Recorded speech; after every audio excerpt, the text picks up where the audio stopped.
Hello, എല്ലാവർക്കും പുതിയൊരു വീഡിയോയിലേക്ക് സ്വാഗതം. എല്ലാവരും സുഖമായിട്ടിരിക്കണമെന്ന് വിശ്വസിക്കണം. ഇന്ന് വന്നിട്ടുള്ളത് രാജസ്ഥാനി സ്പെഷ്യൽ ദഹി മിർച്ചിയുടെ റെസിപ്പി ആയിട്ടാണ്. ഇത് പെട്ടെന്ന് തന്നെ ഉണ്ടാക്കിയെടുക്കാൻ പറ്റും, പക്ഷെ നല്ല ടേസ്റ്റുമാണ് കഴിക്കാൻ. അപ്പോൾ നമുക്കത് എങ്ങനെ ഉണ്ടാക്കുക എന്നുള്ളതൊന്ന് നോക്കിയാലോ. അതിന് വേണ്ടിയിട്ട് ഞാനിവിടെ കുറച്ച് മുളക് കഴുകി വൃത്തിയാക്കിയിട്ട് അതിൻ്റെ ഞെട്ടൊക്കെ കളഞ്ഞു വെച്ചിട്ടുണ്ട്.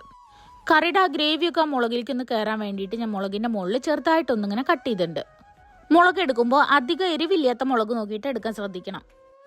ഇതിവിടെ ഇരിക്കട്ടെ. ഇനി വേറൊരു ബൗളിൽ ഒരു 3 ടേബിൾ സ്പൂൺ തൈര് എടുക്കാം. കുറച്ച് പുളിപ്പുള്ള നല്ല കട്ടി തൈരാണ് ഞാൻ എടുത്തിട്ടുള്ളത്.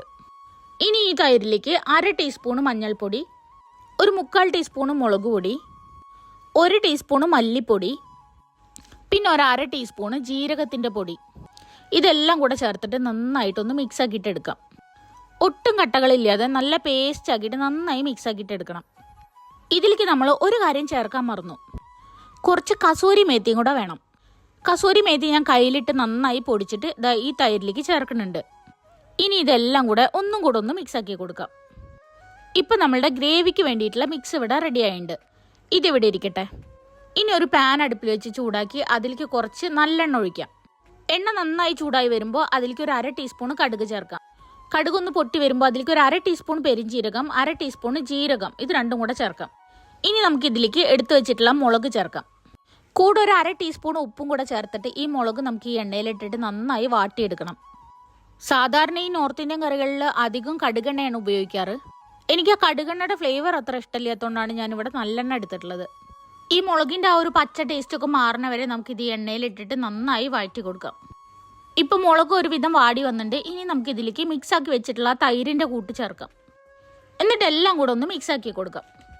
ഇത് നന്നായി ഇളക്കി കൊടുക്കുമ്പോൾ തന്നെ തൈരിൽ നിന്നുള്ള ആ വെള്ളം ഇറങ്ങിയിട്ട് ഗ്രേവി ഒന്നും കൂടെ ഒന്ന് ലൂസാവും. ഇനി ഈ ഗ്രേവിയൊക്കെ ആ മുളകിൻ്റെ ഉള്ളിലേക്കൊക്കെ ഒന്ന് ഇറങ്ങിയിട്ട് ഒന്ന് സെറ്റായി വരുന്ന വരെ നമുക്കിതൊന്ന് തിളപ്പിച്ചിട്ടെടുക്കാം. അപ്പോഴത്തേനും ആ തൈരിലുള്ള വെള്ളമൊക്കെ വറ്റിയിട്ട് കറി ഒന്നും കൂടെ ഒന്ന് തിക്കാവും. ഇപ്പം തൈരിലുള്ള വെള്ളമൊക്കെ വറ്റിയിട്ട് കറി ഒന്നും കൂടെ ഒന്ന് തിക്കായി വന്നിട്ടുണ്ട്. ഇത്രയും മതി. ഇനി നമുക്ക് സ്റ്റൗ ഓഫ് ചെയ്യാം.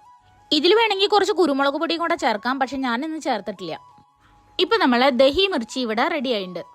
ഇത് ചോറിൻ്റെയും ചപ്പാത്തിൻ്റെയും റൊട്ടിയുടെ ഒക്കെ കൂടെ കഴിക്കാൻ നല്ല ടേസ്റ്റാണ് കേട്ടോ. ഞങ്ങൾ ഇന്നിവിടെ ചോറിൻ്റെ കൂടെ കഴിക്കാൻ വേണ്ടിയിട്ടാണ് ഉണ്ടാക്കിയത്.